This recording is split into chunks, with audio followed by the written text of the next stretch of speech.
আজকে বৃহস্পতিবার 19 তারিখ, সেকেন্ড বাড়ি হচ্ছে ননদিনীর বাড়িতে। দেরি এখন খেয়েছে। ও একদিন সকালে উঠে রিংস খাচ্ছে এই যে বসে বসে, আর একদিন বসেছে এখন টিকটাক নিয়ে, কালকে মেলা থেকে কিনে দেওয়া হয়েছে ওনাকে, ওনাদের দুই ভাই বোনকে। খেলছে এখন। এখানে মেয়ের হচ্ছে খাবার, রান্না করতে সকালবেলায়।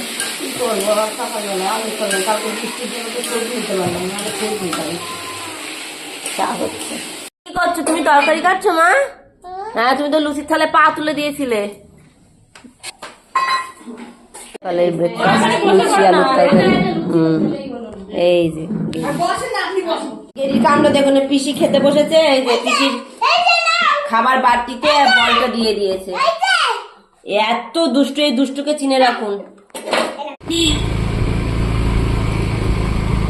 আমরা এখন যাচ্ছি বাজারে বাজার করতে।